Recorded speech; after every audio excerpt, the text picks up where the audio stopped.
Entonces su tiempo de elevación ya no será más rápido, sino más lento, será el doble, será 4. Entonces, el tiempo de elevación es inversamente proporcional a la velocidad de rotación de la cabeza de la bomba. ¿Queda claro?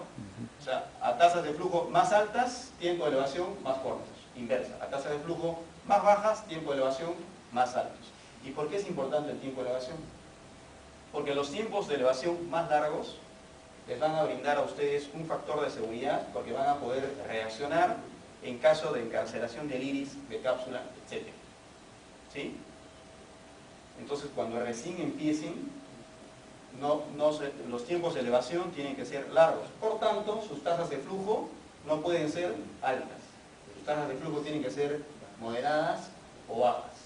Cuando ya adquieran experiencia, ya pueden elevar su tasa de flujo para que la cirugía sea más rápida, para que su tiempo de elevación sea más corto, porque los tiempos de elevación largos, el problema es que retrasan también el procedimiento. Entonces acá viene una encrucijada entre el cirujano que empieza entre ser rápido o seguro. Si yo hago una faco en 10 minutos, a te gané porque yo la hago en 9. Pero bueno, recién están empezando, o sea, no importa la rapidez, no es importante primero la seguridad. La siguiente. Bueno, y de manera gráfica es lo mismo que decíamos antes, ¿no? Este es un faco emulsificador que ha sido seteado a una tasa de flujo de 20. El puerto de aspiración está completamente ocluido y van a alcanzar el vacío máximo en 4 segundos. Si ustedes duplican esta tasa de flujo de 20 a 40, como está acá en la figura, entonces el vacío máximo ya no lo alcanzarán en 4 segundos, sino en la mitad del tiempo, en 2 segundos. O sea, hay una relación inversamente proporcional. La siguiente. Bueno, ese es el surge. Bueno, ¿qué es el bendito surge? Que ahora, felizmente, ya casi no se escucha mucho, ¿no es cierto? El surge es un fenómeno que ocasiona colapso potencial de la cámara. ¿Qué pasa? Es como si está ocluido el puerto de aspiración, entonces la cabeza de la bomba sigue rotando y sigue generando vacío en la línea de aspiración, y al desobstruirse la punta del faco, entonces todo el líquido que está en la cámara anterior rápidamente va a pasar hacia la línea de aspiración y eso produce un colapso de la cámara anterior. Eso es el surge. ¿Ya? Eso es el surge.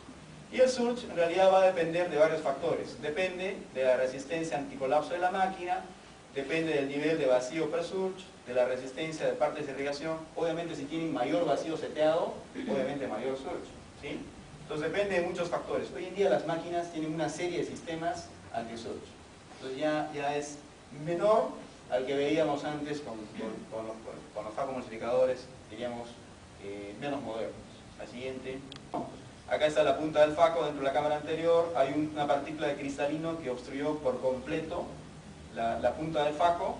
Entonces la cabeza de la bomba sigue rotando, se produce un colapso de la línea de irrigación y cuando pasan los fragmentos, rápidamente el líquido pasa hacia la línea de aspiración y eso produce un colapso. Eso es el surge. ¿Ya? La siguiente. A ver, claro, si ahora mismo ya casi no ocurre eso por falla de la bomba, lo que estamos viendo es que está ocurriendo por falla del personal, ¿no? O sea, la botella se queda vacía y ocurre un surge indirecto, un surge que no debería llamarse surge, pero es por un problema de falla, ¿no? Eso es lo que se ve ahora. Muy cierto. Sí. Y eso sí nos ha pasado con regular frecuencia. Están operando y de pronto se colapsó y ¿qué pasó? Que ya no hay ni un centímetro cúbico de líquido en la botella de reacción. Bueno, y entonces existen otras máquinas que no tienen bomba peristáltica, sino bomba de vacío. Y de las bombas de vacío, la más común es la bomba Venturi, ¿sí? Y bueno, ¿y qué pasa con las máquinas de bomba de vacío? ¿Cuál es la relación del cirujano con la máquina? Es que ustedes van a controlar directamente el vacío y de manera indirecta el flujo, o sea, inverso de las bombas peristálticas. Entonces, la tasa de flujo va a ser directamente proporcional al vacío cuando el puerto de aspiración no está fluido. ¿Qué es lo que pasa en estas máquinas? Fíjense ustedes. Lo que hacen en realidad es un control directo del vacío.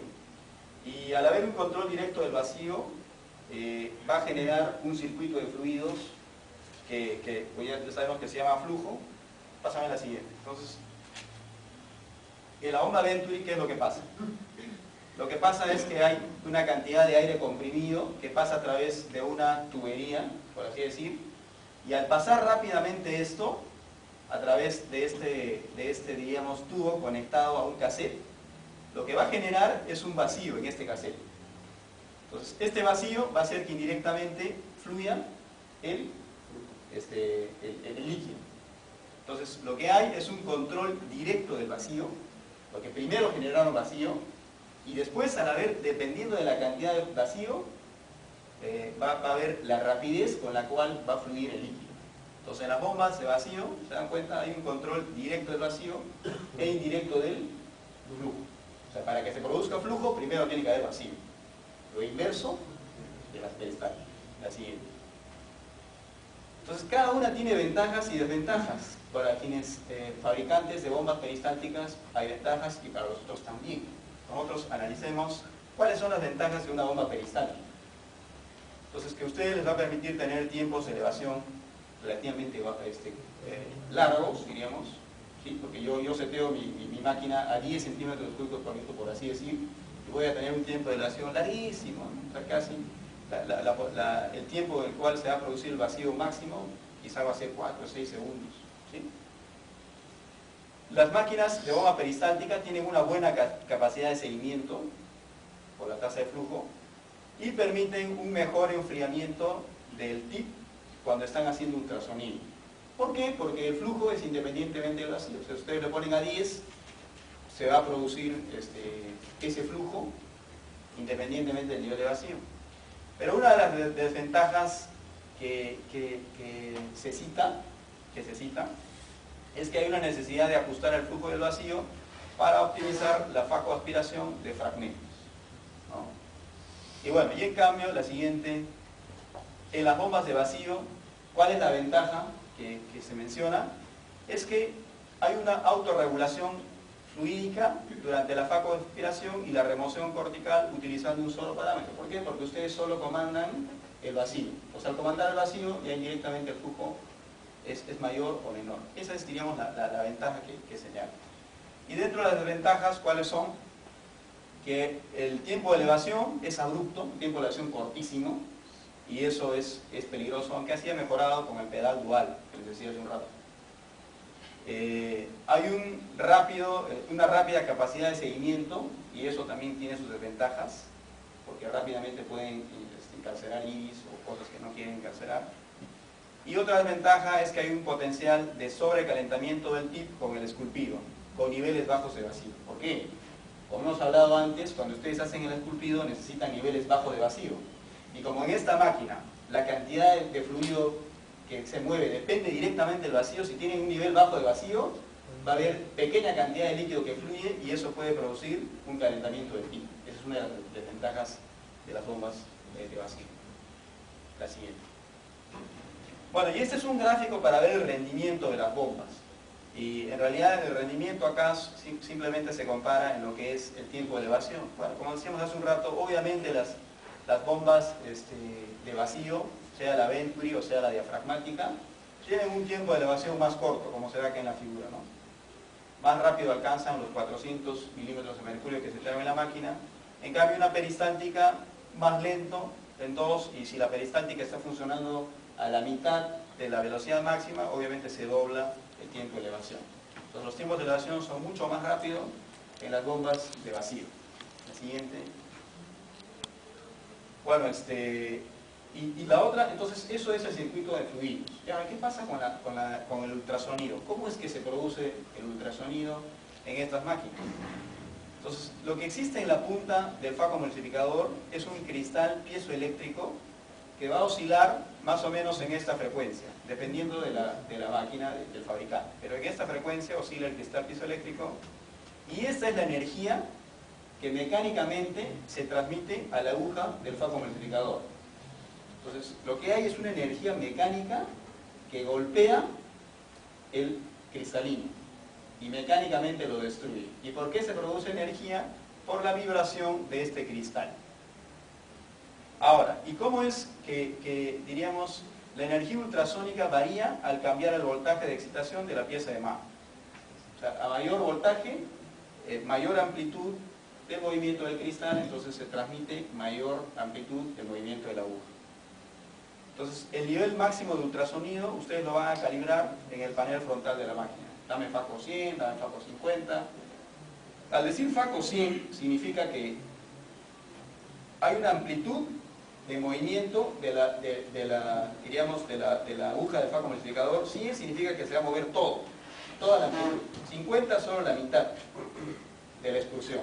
25 obviamente la cuarta parte. Eso es a lo que se refiere. Es el porcentaje de extrusión de la aguja del FACO multiplicador. La siguiente. Bueno, esto para saber un poco cuáles son los ángulos de la punta. Hoy en día ya no se usan los ángulos de 0 grados, ¿no? Hoy en día se usan los ángulos definitivamente biselados, porque tienen una serie de ventajas. La siguiente. Existen diferentes puntas de irrigación-aspiración y estas nos sirven para extraer la corteza. El diámetro estándar es 0,3 milímetros y como el diámetro de la punta de irrigación-aspiración es más pequeño que el diámetro de la punta del FACO emulsificador, obviamente se produce vacío sin necesidad de oclusión, pero nunca van a llegar al vacío máximo, por resistencia, ¿no? Como el fluido tiene que pasar por la línea de aspiración a través de un agujero más pequeño, se produce obviamente vacío, pero no van a alcanzar el vacío máximo, como decíamos antes, a no ser que esté completamente ocluido. La siguiente.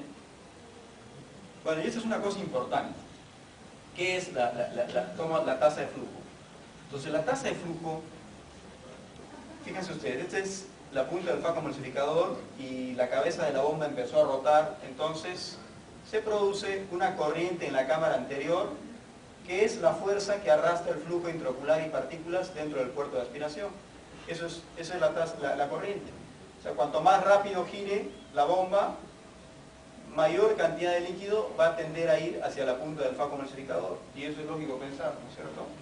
Entonces la tasa de flujo o la corriente que se genera en cámara anterior va a ser directamente proporcional a la tasa de flujo. A mayor tasa de flujo, mayor corriente en la cámara anterior. Entonces, ¿y cuál es la significancia clínica de esto? Es que ustedes pueden ejercer mayor atracción sobre los fragmentos aumentando la tasa de flujo. Si yo quiero que los fragmentos vengan más rápido hacia mi punta, tengo que subir mi tasa de flujo. Y si quiero que vengan más lentos, entonces tengo que disminuir mi tasa de flujo. El problema es que las tasas de flujo altas pueden disminuir el margen de seguridad, porque no tiende a venir solo las partículas, sino todo. Tiene a venir cápsula, iris, todo. Y si ustedes recién están empezando, entonces es un problema. La siguiente. Es muy importante tener una calibración adecuada del flujo y el vacío en su máquina. Entonces la tasa de flujo determina qué tan fuertes o qué tan rápidos